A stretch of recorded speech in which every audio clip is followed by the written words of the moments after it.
Formerly known as Yuanshazhou, Kulangsu Island got its current name in the Ming Dynasty.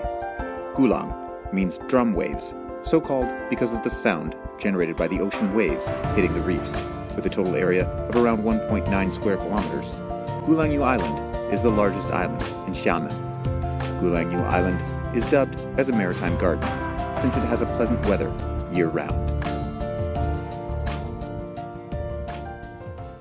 On July 8, 2017, Kulangsu, a historic international settlement, was included on the UNESCO World Heritage List, becoming the 52nd World Heritage Site in China. 1 year after its successful bid, this beautiful island is showing the world its vitality and charm.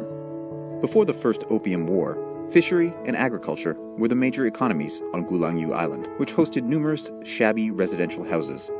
Xiamen became a treaty port after China's loss in the First Opium War. Kulangsu Island soon became the priority destination for foreigners in Xiamen to build offices and residential buildings, thanks to its superior natural conditions.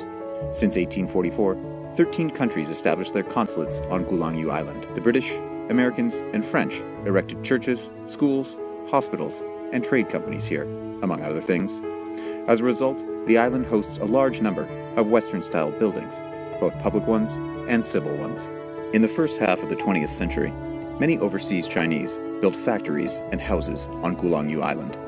As a result, private residences, often with a mixture of Eastern and Western architectural styles, mushroomed on the island, which ushered in the peak of construction in its history. Meanwhile, people steadily put such public facilities like telephone, telegram, waterworks, and dorks in place on the island.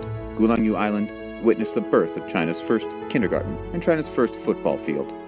Such development transformed Kulangsu Island from a South Fujian cultural community in southeast China into China's first modern international settlement. The South Fujian culture is open and inclusive by nature. In 1913, the Westerners brought the first piano on the island. Since then, the local Chinese residents, with their natural taste for music, started to know the outside world through music. Kulangsu Island ranks first in China in the density of pianos, so it gets the nickname of Island of Pianos.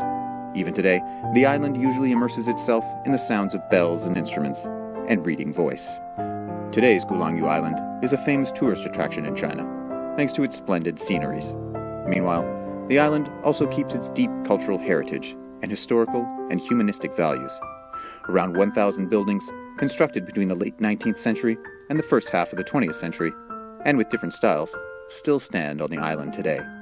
Thus, Kulangsu Island is renowned for its varied foreign-style architecture, which records the history and transformation of the island in the past 100 years.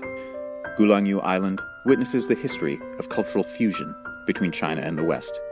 It is a testament to the fact that encounters between the indigenous culture and foreign cultures at a rapid-changing historical juncture will not necessarily lead to subjugation and extinction. As it turns out, Kulangsu Island became the convergence of different cultures, which integrated with each other under a friendly circumstance. Kulangsu, a historic international settlement, is a shared legacy for the humankind, and it attests to the openness, indigenousness, and inclusiveness of the South Fujian immigration culture.